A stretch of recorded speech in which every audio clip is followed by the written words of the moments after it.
நீங்கள் பார்த்து ரசித்துக் கொண்டிருப்பது பந்தல் மீடியா இந்தியா தொலைக்காட்சி.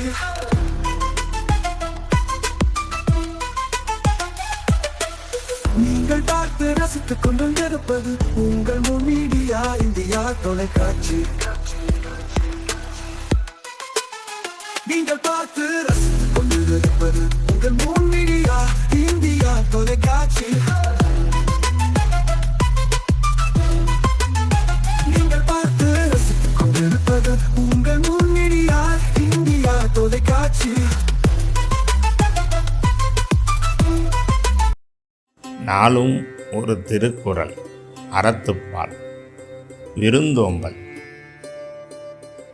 பரிந்தோம்பி பற்றற்றோம் என்பர் விருந்தோம்பி வேள்வி தலைப்படாதார்.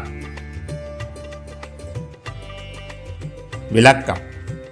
விருந்தினரை ஓம்பி அந்த வேள்வியில் ஈடுபடாதவர் பொருள்களை வருந்தி காத்து பின் இழந்து பற்றுக்கொடு இழந்தோமே என்று இறங்குவர். வணக்கம். முன் மீடியா செய்திகளுக்காக உண்ணாமலை சம்பந்தம். இன்றைய முக்கிய செய்திகள். புதுச்சேரி உலுக்கிய பள்ளி சிறுமி பாலியல் கொலை வழக்கு. கைது செய்யப்பட்ட கருணாஸ் குற்றவாளி என தீர்ப்பு. மே 5 தண்டனை விவரம்.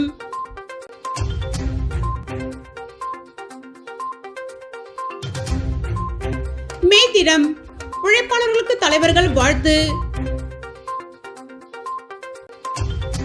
பிள்ளையார்குப்பம் கூத்தாண்டவர் கோவில் தேர் திருவிழா. திரளான பக்தர்கள் பங்கேற்று சுவாமி தரிசனம். இனி விரிவான செய்திகள். புதுவை உலுக்கிய சிறுமி கொலை வழக்கு. மே 5 தீர்ப்பு. கடந்த 2024 ஆண்டு மார்ச் 2 புதுவை முத்தல்பேட்டையை சேர்ந்த 9 வயது சிறுமி வீட்டின் அருகே விளையாடிக் கொண்டிருந்த நிலையில் காணாமல் போனார். அவரை போலீசார் தேடி வந்த நிலையில் மார்ச் 5 சிறுமியின் உடல் வீட்டின் அருகே இருந்த கழிவுநீர் கால்வாயில் சாக்கில் சுற்றப்பட்ட நிலையில் மீட்கப்பட்டது.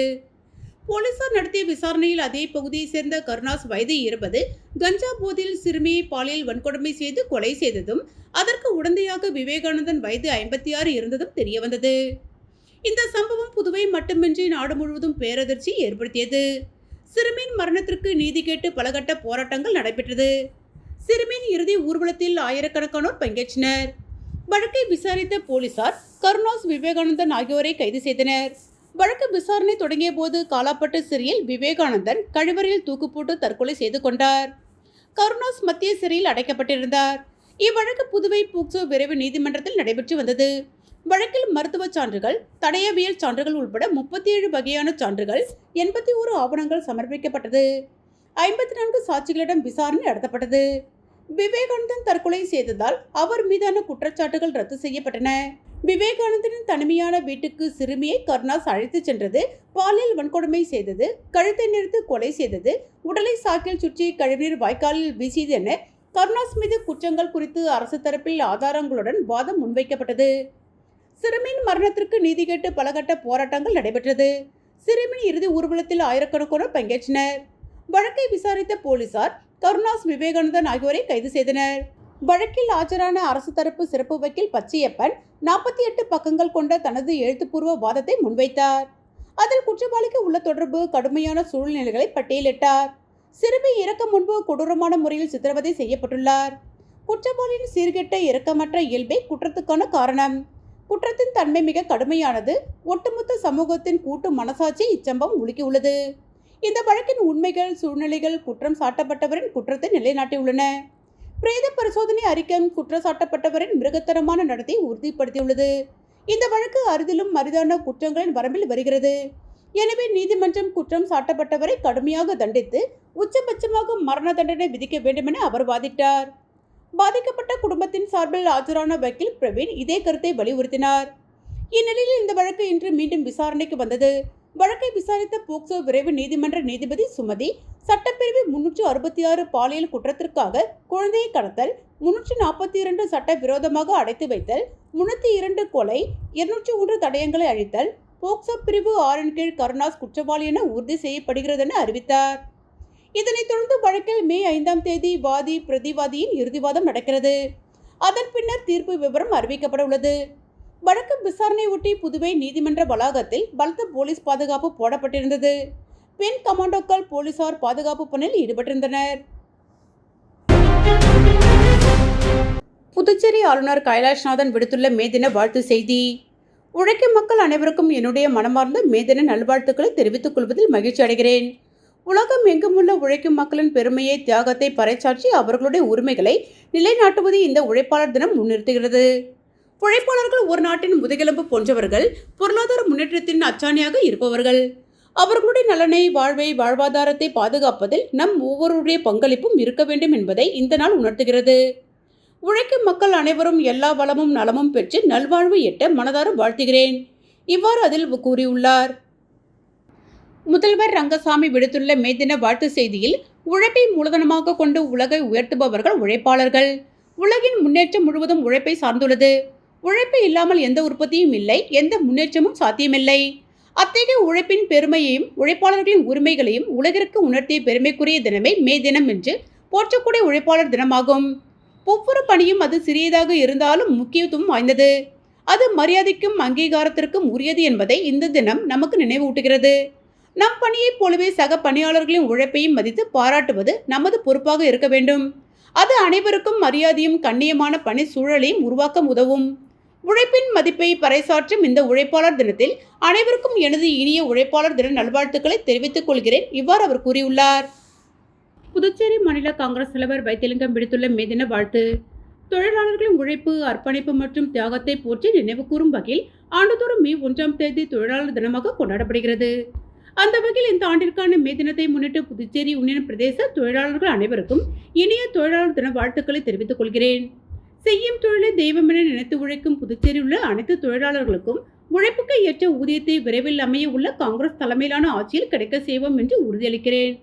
அதுபோல் நிலுவை சம்பளம், போனஸ் உள்ளிட்ட அனைத்து சலுகைகளும் தகுதியான தொழிலாளர்கள் அனைவருக்கும் கிடைக்க செய்வோம் என்றும் உறுதியளிக்கிறேன். குறிப்பாக உழைக்க தயாராக இருக்கும் தொழிலாளர்கள் அனைவருக்கும் அவர்களுக்கு ஏற்ற தொழிற்சாலைகளும் நிறுவனங்களும் கொண்டு வரவும், அங்கு தொழிலாளர்களுக்கு உரிய ஊதியம் உள்ளிட்ட சலுகைகள் கிடைக்க செய்வோம் என்றும் உறுதியளிக்கிறேன்.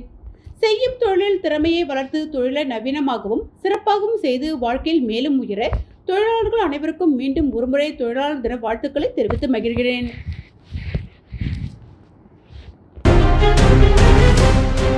வாழும் போதும் வாழ்க்கைக்கு பிறகும் பணம் உங்களுக்கு பெருகிக் கொண்டே இருக்கும். அனைவருக்கும் புதிய வாய்ப்பு. நீங்கள் உழைக்கும் குணம் கொண்டவரா? அப்படியானால் நீங்கள் நேர்மையுடன் முதலீடு இல்லாமல் சம்பாதிக்க அரிய வாய்ப்பை நாங்கள் தருகிறோம். மேலும் எரிவாயு godown, super market, solar plant அமைத்து பணம் சம்பாதிக்கலாம். முக்கியமாக முதலீடு இல்லாமல் வருமானம் வரும் வாய்ப்பு. வயது வேறுபாடின்றி, கல்வி தகுதியின்றி அனைவரும் இணைந்து பணம் சம்பாதிக்கலாம். வாருங்கள், LDBS பஜார் உங்களை அன்போடு வரவேற்கிறது. எங்களுடன் இணைந்து நேர்மையான முறையில் பணத்தை சம்பாதியுங்கள்.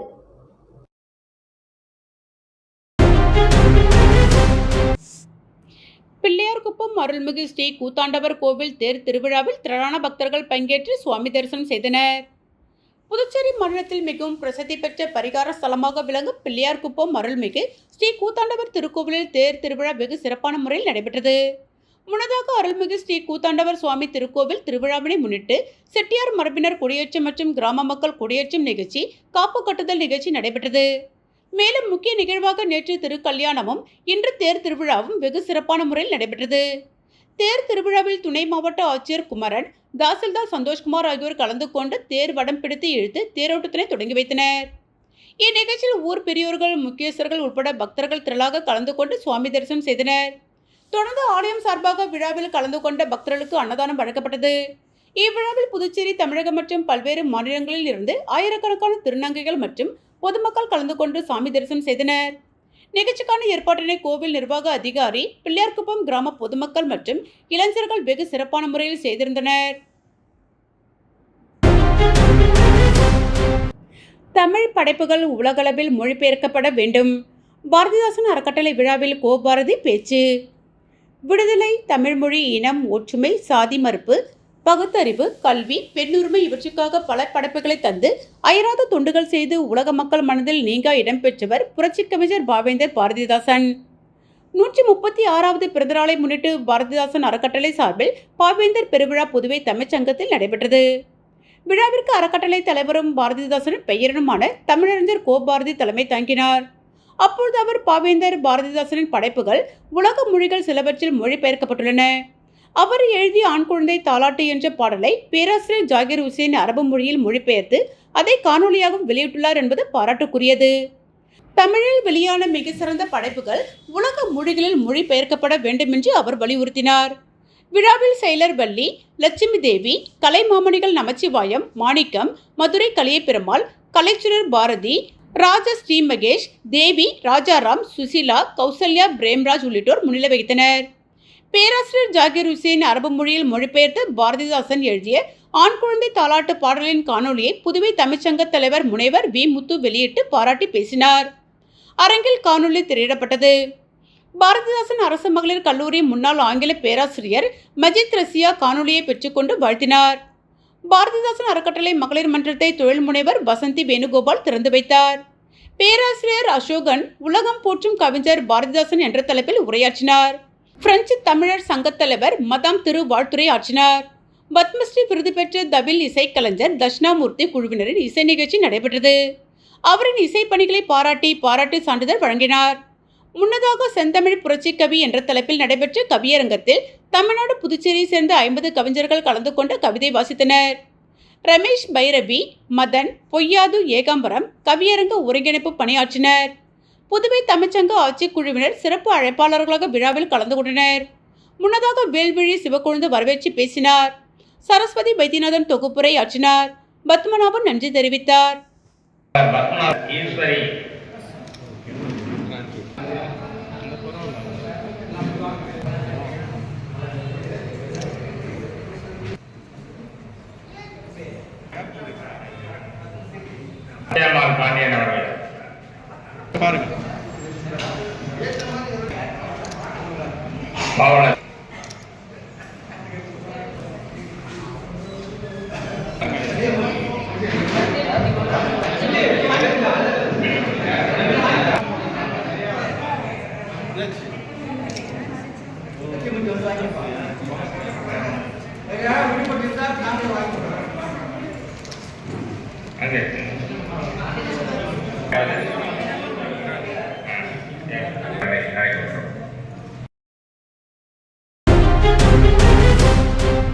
புதுவையில் குடிமைப்பொருள் வழங்கல் துறை புதிய ரேஷன் கார்டு பெறுவது உள்பட புதிய சேவைகளை ஆன்லைனில் விண்ணப்பிப்பதை அறிமுகம் செய்துள்ளது. குடிமைப்பொருள் வழங்கல் துறைக்கு வராமல் அருகே உள்ள ஆதார் மையத்தில் இதற்காக விண்ணப்பிக்கலாம். புதுவை அரசின் பல்வேறு துறைகளில் பொதுமக்கள் பயனாளிகள் தங்கள் விண்ணப்பங்களை ஆன்லைன் மற்றும் பொது சேவைகள் மையம் மூலமாக பதிவு செய்து அரசாணை வெளியிட்டுள்ளது. இதன் மூலம் பல்வேறு துறைகளில் நேரடியாக சென்று வரிசையில் காத்திருந்து விண்ணப்பம் செய்ய வேண்டிய கட்டாயம் இல்லை. தாங்கள் வீடு அருகிலுள்ள பொது சேவைகள் மையம், இன்டர்நெட் மையங்களில் பதிவு செய்து கொள்ளலாம். விண்ணப்பங்களின் நிலை SMS மூலம் மொபைலில் குறுஞ்செய்தி அனுப்பப்படும். குறிப்பாக வேளாண் துறை, போக்குவரத்து துறை, மீன்வளத்துறை, உள்ளாட்சி நிர்வாகம், கல்வித்துறை, சமூக நலத்துறை, பெண்கள் மற்றும் குழந்தைகள் நலத்துறை, மின்துறை என பல துறைகளில் பல சேவைகள் ஆன்லைனில் உள்ளன. இந்த வரிசையில் குடிமைப்பொருள் வழங்கல் துறையில் பல சேவைகள் புதிதாக அறிமுகமாகியுள்ளது. குடிமைப்பொருள் வழங்கல் துறைக்கு வராமல் விண்ணப்பிக்கலாம். குறிப்பாக புதிய ரேஷன் அட்டை விண்ணப்பிப்பது, ரேஷன் அட்டையை பிரித்தல், ரேஷன் அட்டை மாற்றம், மஞ்சள் அட்டை, சிவப்பு அட்டை, குடும்ப உறுப்பினர்கள் சேர்த்தல், நீக்குதல் ஆகிய வசதிகள் குடிமைப்பொருள் வழங்கல் துறை இணையத்தில் அறிமுகமாகியுள்ளது. பொதுமக்கள் அருகிலுள்ள பொது சேவைகள் மையம் தங்கள் வசிப்பிடம் அருகே இருந்து சேவைகளை எளிதாக அனைத்து நாட்களிலும் பெறலாம். கிராமப்புறங்களில் வசிக்கும் மக்கள், வேலைக்கு செல்லும் ஆண்கள், பெண்கள் விடுமுறை எடுத்து குடிமைப்பொருள் வழங்கல் துறைக்கு நேரில் வர அவசியமில்லை. விண்ணப்பித்த பிறகு அதை துறை அதிகாரிகள் நேரில் ஆய்வு செய்து அடுத்த கட்ட நடவடிக்கை எடுப்பார்கள். வாழும் போதும் வாழ்க்கைக்கு பிறகும் பணம் உங்களுக்கு பெருகிக் கொண்டே இருக்கும்.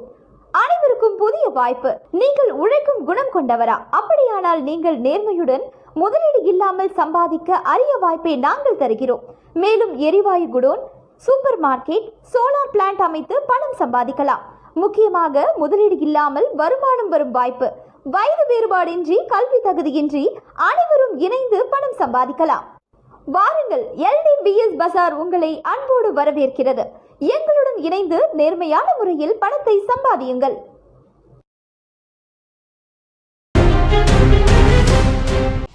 சங்கத்தமிழ் இலக்கிய பூங்கா சண்முகவேலா சமூக நல அறக்கட்டளை நூல்வயல் பதிப்பு அகிலம் இணைந்து நடத்தி பாவேந்தர் பாரதிதாசன் விழா நடைபெற்றது. சங்கத்தமிழ் இலக்கிய பூங்கா மற்றும் சண்முகவேலா சமூக நல அறக்கட்டளை நூல்வயல் பதிப்பு அகிலம் இணைந்து நடத்தும் பாவேந்தர் பாரதிதாசன் விழா அரசு ஊழியர் சங்கங்கள் சம்மேளனத்தில் நடைபெற்றது. கவிஞர் திலகம் புதுவை புவனேஸ்வரி வரவேற்புரை வழங்கினார். பாரதி சுடர் நீலகண்ட தமிழன் தலைமையேற்றார். விழாவில் இசையரங்கம் மற்றும் கவியரங்கம் நடைபெற்றது. முக்கிய நிகழ்வாக 100வது புத்தகமாக விஜயா எழுதிய அன்னையர் போற்றுவோம் புத்தகத்தை முனைவர் தமிழ்மல்லன் வெளியிட தொழிலதிபர் என்ஆர் ஏழுமலை பெற்றுக்கொண்டார். மற்றும் எழுத்தாளர் சாந்தி சின்னத்தம்பி எழுதிய மௌனமும் பழகிடு கவிதை நூலை கவிச்சுடர் நீலகண்டன் தமிழன் வெளியிட கலைச்சுடர் பாரதி பெற்றுக்கொண்டார். பாவேந்தரை போற்றுவோம் என்ற தலைப்பில் கவியரங்கம் தத்துவ கவிஞர் தூத்துக்குடி மணிமொழி செல்வன் தலைமையிலும் புதுவை படைப்பாளி பைரவி ஒருங்கிணைப்பிலும் கவிஞர்கள் கவிதைகள் வாசித்தனர். மேலும் பன்னாட்டு போட்டிகளில் கலந்து கொண்டவர்களுக்கு பரிசுகள் சான்றிதழ்கள் வழங்கப்பட்டது. சிறப்பு விருந்தினர்களாக கல்யாண சுந்தரம், சென்னை தி தயானந்த், சீதா, கல்யாண பெருமாள், மஞ்சுளா, சசிரேகா, திருமாவளவன், வேலாயுதம், தேவதர்ஷினி, கலைமாமணி பிபி மாணிக்கம், பாவலர் சத்தியமூர்த்தி, கவிஞர் குமரவேல், கவிஞர் வேலுவிழி சிவக்கொழுந்து, பத்மநாபன், அருள்ஜோதி, ஈஸ்வரி தேவி மற்றும் பல கவிஞர்கள் பங்கேற்று சிறப்பித்தனர். பாவலர் பிரமிளா மேரி நன்றி உரை நிகழ்த்தினார்.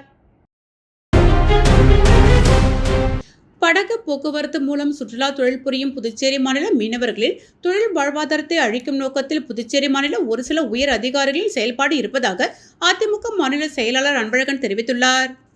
இதுகுறித்து அதிமுக மாநில செயலாளர் அன்பழகன் வெளியிட்டுள்ள அறிக்கையில், சுற்றுலாத்துறையை முழுமையாக நம்பியுள்ள புதுச்சேரி மாநிலத்தில் படகு சவாரி என்பது சுற்றுலாவின் பிரதான ஒரு அங்கமாகும்.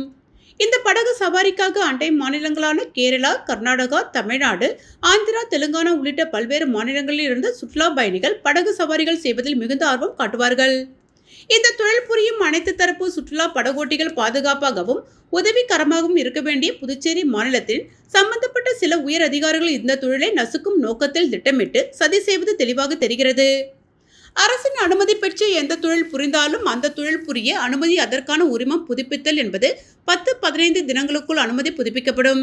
ஆனால் தற்பொழுது படகு ஓட்டுவதற்கான உரிமம் முடிவடைந்து 8 மாத காலமாகியும் இன்று வரை அவர்களுக்கு உரிமம் புதுப்பித்து வழங்கப்படவில்லை. இதனால் கடந்த 8 மாத காலமாகியும் தாங்கள் செய்யும் சுற்றுலா படகு தொழிலை செய்ய முடியாமல், வாங்கி கடனுக்கு வட்டியும் கட்ட முடியாமல் தவித்துக் கொண்டு இருக்கின்றனர். சாதாரணமாக அரசின் லைசன்ஸ் பெற்று டாக்ஸி, டூரிஸ்ட் பஸ், பேருந்துகள், பார், ரெஸ்டோ பார் லைசன்ஸ் உள்ளிட்ட பல்வேறு லைசன்ஸ் முடிவடைந்தவுடன் 15 தினங்களுக்குள் அவர்களது லைசன்ஸுகள் புதுப்பிக்கப்படும். ஆனால் சுற்றுலா படகு அனுமதி முடிவடைந்து 8 மாத காலமாகியும் அவர்களது உரிமம் புதுப்பிக்கப்படாமல் தடுத்து நிறுத்தப்படுவது மோசமான செயலாகும். ஆண்டுதோறும் லைசன்ஸ் புதுப்பிக்க வேண்டுமென்றால் நடைமுறையில் பல்வேறு சிக்கல்களை சுற்றுலா படகு உரிமையாளர்கள் மற்றும் ஓட்டுநர்கள் சந்திக்க வேண்டி உள்ளதாக அவர் தெரிவித்துள்ளார். மீண்டும் இன்றைய முக்கிய செய்திகள். புதுச்சேரி உலுக்கிய பள்ளி சிறுமி பாலியல் கொலை வழக்கு. கைது செய்யப்பட்ட கருணாஸ் குற்றவாளி என தீர்ப்பு. மே 5 தண்டனை விவரம்.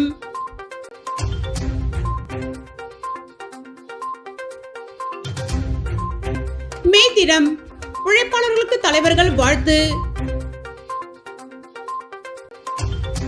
பிள்ளையார்குப்பம் கூத்தாண்டவர் கோவில் தேர் திருவிழா. திரளான பக்தர்கள் பங்கேற்று சுவாமி தரிசனம். இத்துடன் செய்திகள் நிறைவடைந்தன. செய்திகளை உடனுக்குடன் தெரிந்து கொள்ள மூன் மீடியா வாட்ஸ்அப் சேனலுடன் இணைந்திருங்கள். வணக்கம்.